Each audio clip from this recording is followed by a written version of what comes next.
नमस्कार बंधुरा शुभ सकाल केमन आछो सबाई।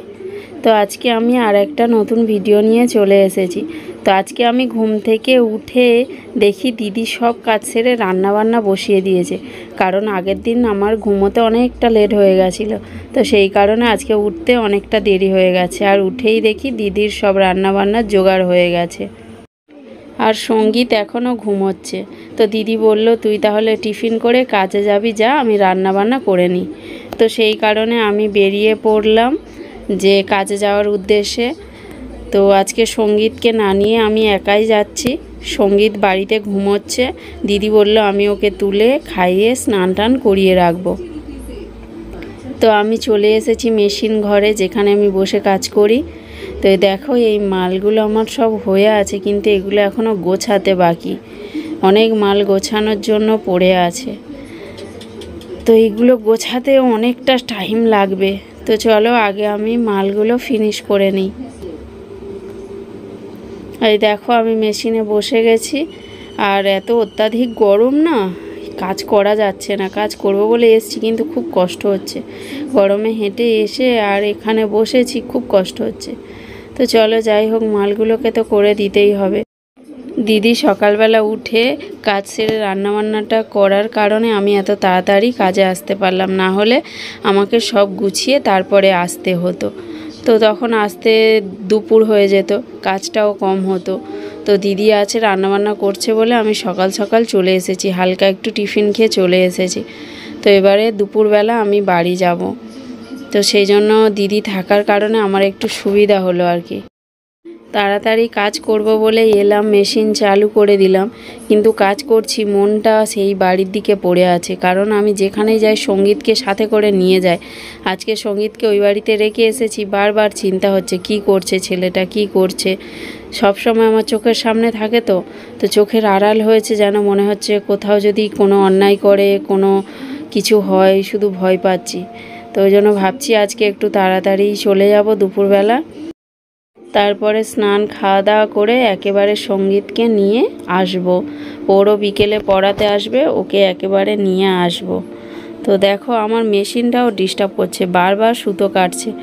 যত চাইছি একটু তাড়াতাড়ি কাজ করে উঠব, ততই দেরি হয়ে যাচ্ছে। 10 পিস মাল আমি ধরেছিলাম সকালবেলা এসে। তো এই লাস্ট আমি সাইড জুড়ছি, এটা জুড়লে আমার হয়ে যাবে। তো একটা মাল আমি তোমাদেরকে দেখাই, কমপ্লিট করা একটা তোমাদেরকে দেখাই যে কি জিনিস আমি তৈরি করি। এটা হলো স্কুলের টিউনিক, যে এখন প্রাইমারি স্কুলগুলোতে, মানে সরকারি স্কুলগুলোতে যে টিউনিকগুলো সরকার থেকে দেয়, যে জামাগুলো, এগুলো সেইগুলো। তো এটা হচ্ছে পুরোটা জামা, সব কাটিং করা থাকে, এটাকে আমাদের ফিনিশ করতে হয়। এটা সামনের পার্ট, পিছনের পার্ট আছে, সেখানে চেন দিতে হয়। এই যে এইটা চেনটাও লাগাতে হয়, পুরোটাই ফিনিশ করতে হয়। তো চলো এবেলার মতো কাজ হয়ে গেছে, আমি এখন বাড়ি যাব। মেশিন থেকে উঠে পড়েছি, তো এবার আমি বাড়ি চলে যাব। তো চলো বাড়ি গিয়ে দেখি ছেলেটা কি করছে, বারবার তার কথা মনে হচ্ছে। চলো বাইরে দেখেছো যা রোদ্দুর। তো বাইরে বেরিয়ে এলাম আর দিদিদের দরজাটা বন্ধ করে দিলাম। বাইরে যা রোদ্দুর, আজকে ছাতাও আনা হয়নি, প্রচণ্ড রোদ্দুর। আর এখন বাজে প্রায় 1:30টার মতো।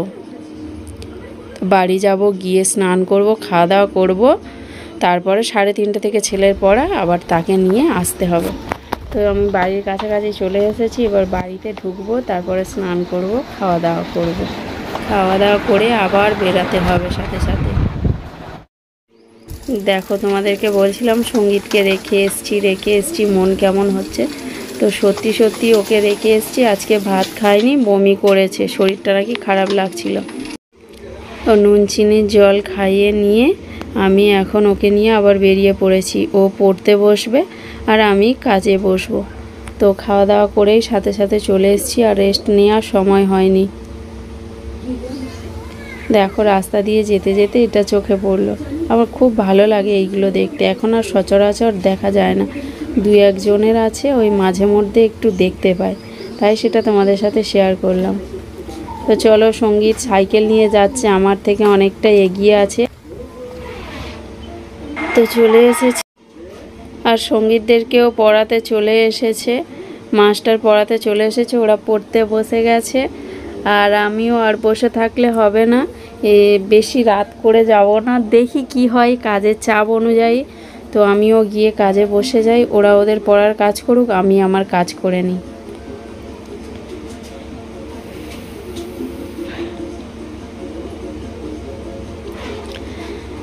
তো চলো, আমি আমার মেশিন ঘরে চলে যাই।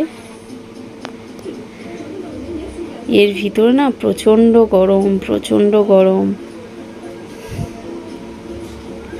চলে এসেছি আমি মেশিন ঘরে, আর আমি আমার কাজে বসে গেছি। তো তখন 10টা ফিনিশ করে গেছিলাম, এখন আমি আবার নতুন 10টা ধরলাম। দেখি আজকে কত পিস করতে পারি। তো আজকে আবার অনেক মাল আছে, সেগুলো একটু গুছিয়ে রাখতে হবে, না হলে মালগুলো না সব লাটকে যাচ্ছে। আমি কাজ করছি, আর সঙ্গীত আসার সময় তোমরা দেখলে ওর সাইকেলে কিছু একটা ব্যাট ছিল, তো ও আমাকে বারবার বলছিল, মা আমার পড়া হয়ে গেলে আজকে আমায় একটু খেলতে যেতে দেবে। তো আমি বলেছি ঠিক আছে, আজকে পড়ে উঠে তুই একটু খেলতে যাবি। তো সেই কারণে ঝটপট করে পড়ে নিচ্ছে, পড়া হয়ে গেলে খেলতে যাবে। তো বলেছি সন্ধ্যার আগে বাড়ি চলে আসবি। বলেছে ঠিক আছে, তুমি কাজ করো, তোমার ডাকতে হবে না, আমি চলে আসবো। কাজ করতে করতে বুঝতেই পারিনি অনেকটা বেলা গড়িয়ে গেছে, ছেলেটা কখন খেলতেও চলে গেছে, এখনও বাড়ি ফেরেনি। দেখো আজকে এলে দেখো খুব করে বকবো। ছিলাম খেলে লাস্ট ম্যাচ ছিল। হ্যাঁ লাস্ট ম্যাচ ছিল, সন্ধ্যা হয়নি এখনো। কি বলে গেছিলে তুমি, কি বলে গেছিলে? একটুখানি পর চলে আসবো। কতক্ষণ পরে? এখন সন্ধ্যা হয়নি? হ্যাঁ দিদি তো কখন চলে, এতটা সন্ধ্যা হয়ে গেছে তবুও মনে হয়নি যে বাড়ি চলে যায়। আজকে ওর লাস্ট ম্যাচ হচ্ছিল নাকি, তাই এত লেট হয়েছে। তো তারপরে দিদি এখানে মুড়ি নিয়ে বসে গেছে, আর আমাকে অনেকক্ষণ থেকে ডাকছে, আয় সবাই মিলে টিফিন করে নিবি, তারপরে কাজ করবি।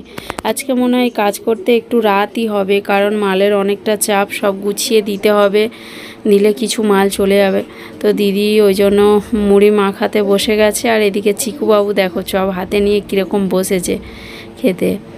তো সঙ্গীত এসে হাত মুখ ধুয়েছে, কিন্তু জামা প্যান্ট আর ছাড়ানো হয়নি, কারণ এখানে এক্সট্রা জামা প্যান্ট ছিল না। তো সেই জন্য হাত মুখ ধুইয়ে বললাম যে তুই খেতে বস, বাড়ি গিয়ে জামা প্যান্ট ছাড়াবো। তো জামাইবাবু কিছু মাল গোছাচ্ছে, আর আমরাও সব কাজ করে নিয়ে তারপরে একসাথে মাল গোছাতে বসবো। আর দিদি এখানে একটা বড় গামলিতে করে মুড়ি নিয়ে বসে গেছে, আর চিকুকে আলাদা একটা বাটিতে একটু মুড়ি শসা পেঁয়াজ দিয়েছে, ও আলাদা খাবে। তো সবার জন্য দিদি মুড়ি মেখেছে, এখানে চপ পেঁয়াজ শসা তেল এইগুলো দিয়ে মুড়ি মেখেছে। সবাই এবারে খেয়ে নেবে, নিয়ে যে যার কাজ করবে। তো আমার খুব একটা খিদে নেই, আমি বলছিলাম যে খাবো না, কিন্তু আমি না খেলে একটু সঙ্গীতও খাবে না। তো সেই জন্য ভাবলাম 2-1 মুঠো খাই, তারপরে আবার কাজে বসে যাব। তো ওরা সবাই ওখানে খাচ্ছে, আমি একটু হালকা 2-1 গাল খেয়ে আমি উঠে এসেছি, এসে আমি আবার কাজে বসে গেছি। কিন্তু প্রচণ্ড গরম, খুব কষ্ট হচ্ছে। তো ঝটপট করে যত বসে থাকবো তত দেরি হবে, তো সেই জন্য তাড়াতাড়ি করে আবার মেশিনে বসে গেলাম, কাজটা করে নিই। আজকে যতটা পারবো টেনে কাজ করে নিয়ে কিছু মাল গুছিয়ে রাখবো। তো চলো কাজটা করে নিই। এখন আমি মেশিন চালু করেছি, কাজ করছি, আর এই যে একটা ঘাসফড়িং এসে আমার এত বিরক্ত করছে, বিরক্ত মানে বারবার মেশিনের কাছে আসছে। এবার আমি মেশিন চালাতে থাকবো, ও হয়তো সূঁচের মধ্যে ঢুকে যাবে, তো সেই জন্য বারবার ভয় পাচ্ছি, তাড়িয়ে দিচ্ছে, আর কিছুতেই যেতে চাইছে না। ছুঁচের মধ্যে পড়লে আর তো বাঁচবে না, তো সেই জন্য সরিয়ে দিচ্ছি, যাবে না। তো দেখো এই মালগুলো আমার হয়ে গেছে, তো এই মালগুলো নিয়ে আমি এখন বাইরে চলে যাব, গিয়ে এই মালগুলোকে আমি গুছিয়ে নেব। আজকে সুতো কেটে রাখবো, পরের দিন গোছাবো। তো মালগুলো নিয়ে আমি বাইরে চলে এলাম ডাইনিংয়ে, এখানে বড় লাইট দেওয়া আছে, এই লাইটে বসে ভালো করে কাটতে পারবো, আর এখানে ফ্যানও আছে। তো এখন বাজে দেখো রাত 10টা। তো এখন আমি মালটা গোছাতে বসবো, দেখি কতক্ষণে ফিনিশ করতে পারি।